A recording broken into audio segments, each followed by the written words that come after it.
Birinin ürəyini sındır, sonra bütün dünyanı ver ki, qəlbin ürəyini alasan kəffarəsi deyil. Bütün dünyanın hamısını versin ona, yenə də, hətta dillər ürək sındıran tövbə də eləsə zərbəsini alacaq. Tövbə eləyir, bağışlanır, amma dünyada o ah ki çıxmışdı onun ürəyindən. O ahın cəzası var. Ona görə biz diqqətli olaq. Hər adama hər sözü demək olmaz. Acı danışmaq, ürək sındırmaq, bunlar olmaz, yol verilməz hal. Ürək barədə sizdən bir kiçik qardaşınız kimi deyirəm, hiss edirəm cəmiyyətdə buna riayət olunmur. Ürək sındırmaq barədə diqqətli olun. Sən ancaq kiminlənsə vəzifən sərt danışmaq olar, sərt danışarsan.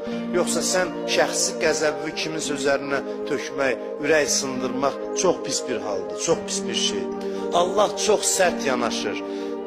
İnsanların qəlbinə toxunmağa, ürək sındıranda bunlar hamısı toplanır, sonra ibadətlər və od vurur. Bütün yaxşılıqlar. Heç kəsi incitmək icazəli deyil, heç kəsi. Ancaq bir halda olar ki, sənə vacib olsun. Bu nə deməkdir? Yəni bir adam qılınc çəkib, silah çəkib, haqla vuruşmursa, haqqa düşmənçilik eləmirsə, vuruşmursa, sən heç kəsin ürəyini sındıra bilməzsən. Heç kimin ürəyini sındırmazsan. Ürək sındırmaq hünər deyil. Acı söz demək, tikanlı danışmaq, qəlb sındırmaq hünər deyil. Allahın qəzəbini alovlandırır. Bu sosial şəbəkələrdə Allah şahiddir, mənim ürəyim yanır. Bu qədər qeybət, böhtan, təhqir, məsxərə, ələ salma görsən, iman əhlidir bir-birindən nə sözlər, nə təhqirlər. Bunlar hamısı Allah göstərməsin qorxuludur ki, adamın aqibəti müsəlman olmaz. Adam bundan çəkinir, bu qəlb sındırmaqla, böhtan atmaqla, oldu olmadı sözü danışmaq. Deyirlər filan kəs filandır, deyirlər. Bu deyirlərlər müsəlmanların evliliyi. Deyirlər haqla batilin arası dörd barmaqdır. Dörd barmaq bax burada, bura qoyanda nə olur? Qulaqla göz arası. Eşitdiyin batil, şu halda gördüyün haqq. Mən bu yaş təcrübəmdən sizə deyim ki, 90% hallarda eşitdiklərimiz batil.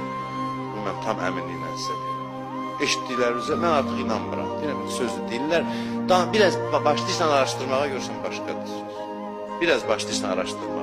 Amma qəzavət eləyəsən, hökm çıxardasan, bu böhtan olar.